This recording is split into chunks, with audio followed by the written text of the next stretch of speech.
Bismillahirrahmanirrahim. Assalamualaikum warahmatullahi wabarakatuh. Innal hamdalillah nahmaduhu wa nasta'inuhu wa nastaghfiruhu wa na'udzu billahi min shururi anfusina wa min sayyiati a'malina. May yahdihillahu fala mudilla lahu wa may yudlil fala hadiya lahu. Asyhadu an la ilaha illallah wa asyhadu anna Muhammadan abduhu wa rasuluh. Allahumma salli wa sallim ala nabiyyina Muhammadin wa ala alihi wa ashabihi wa man tabi'ahum bi ihsanin ila yaumil amma ba'du. Teman-teman yang dimuliakan oleh Allah Subhanahu wa taala, kali ini kita akan membahas 3 amalan yang paling dicintai oleh Allah Subhanahu wa taala. 3 amal yang paling utama. Dalam hadis Nabi sallallahu alaihi wasallam yang diriwayatkan oleh Imam Bukhari dan juga Imam Muslim. Kata Nabi sallallahu alaihi wasallam, "Ani bani Mas'udin qultu ya Rasulullah, ayyul amali afdalu?" Dari Ibnu Mas'ud aku berkata, "Wahai Rasulullah, amalan apa yang paling utama, yang paling dicintai oleh Allah Subhanahu wa taala?" Qala, maka Rasulullah sallallahu alaihi wasallam berkata, "As-salatu 'ala waqtiha", yaitu salat tepat pada waktunya.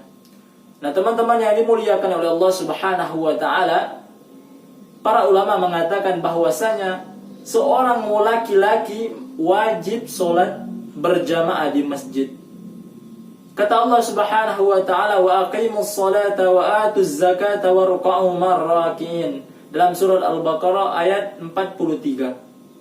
Yaitu laksanakan sholat, bayarlah zakat, kerjakanlah zakat, kemudian rukuklah bersama dengan orang-orang yang rukuk. Artinya apa? Orang-orang yang ruku adalah orang-orang yang berjamaah di masjid. Makanya sebagian ulama mewajibkan kita datang sholat untuk ke masjid, sholat berjamaah di masjid. Kemudian Nabi SAW juga enggak pernah sekalipun sholat di rumah. Bahkan Nabi SAW ketika di akhir hayatnya udah sakit nih, maka Nabi SAW beberapa kali pingsan, mau datang ke masjid, mau berjamaah di masjid. Akan tetapi karena Nabi SAW tidak sanggup lagi, maka digantikan dengan Abu Bakar. Begitu juga jamaah yang dimuliakan oleh Allah Subhanahu wa taala. Ada seorang sahabat Nabi SAW yang buta matanya. Maka sahabatnya ini mengatakan, "Wahai Rasulullah, apakah ada keringanan bagi saya? Karena saya ini buta." Maka pada saat itu Rasulullah SAW mengiyakan. Akan tetapi ketika sahabat ini ketika mau balik, maka Nabi SAW memanggilnya kembali. "Wahai sahabatku, apakah engkau mendengarkan suara azan?" Maka ia mengatakan, "Iya ya Rasulullah, aku mendengar." Maka Rasulullah SAW mengatakan, "Maka datangilah, jawablah suara azan tersebut." Jemaah yang dimuliakan oleh Allah Subhanahu wa taala. Kemudian bahkan orang-orang yang melalaikan sholat merupakan orang-orang yang celaka. Kita tahu bahwasanya di dalam surat Al-Ma'un kata Allah Subhanahu wa taala, "Fawailul lil musallin", celakalah bagi orang-orang yang sholat, "alladzina hum an sholatihim sahun", yaitu orang-orang yang melalaikan sholatnya, melalaikan dalam sholatnya. Artinya apa jemaah yang dimuliakan oleh Allah Subhanahu wa taala? Ketika kita dengar azan, kita masih bermain, kita masih bercanda dan lain sebagainya, kita tidak berwudu untuk melaksanakan sholat, maka ini merupakan kita telah melalaikan sholat, perintah Allah Subhanahu wa ta'ala.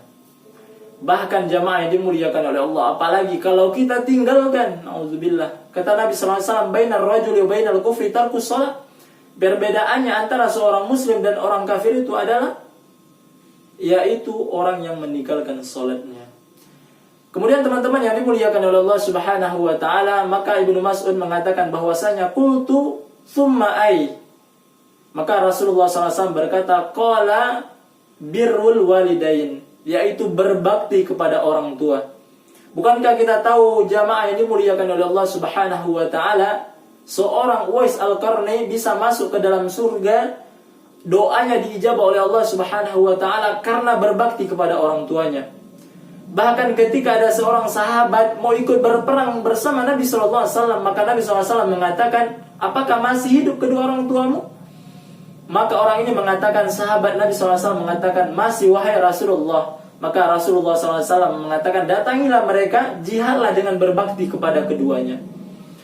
Maka jamaah yang dimuliakan oleh Allah Subhanahu wa taala, selagi kedua orang tua kita ini masih hidup, kita berbakti kepada keduanya, kita muliakan keduanya, kita hormati, kita doakan teman-teman yang dimuliakan oleh Allah.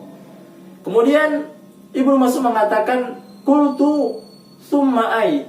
Maka Rasulullah sallallahu alaihi wasallam mengatakan, qala al jihadu fi sabilillah, yaitu berjihad di jalan Allah Subhanahu wa taala. Tentu berjihad ini bukan hanya kita berperang melawan musuh-musuh Islam, akan tetapi di zaman sekarang ini justru kita menuntut ilmu, kita belajar ilmu agama, itu merupakan kita telah berjihad di jalan Allah Subhanahu wa taala. Nah, teman-teman yang dimuliakan oleh Allah Subhanahu wa taala, cukup sekian yang bisa saya sampaikan. Mudah-mudahan bermanfaat. Assalamualaikum warahmatullahi wabarakatuh.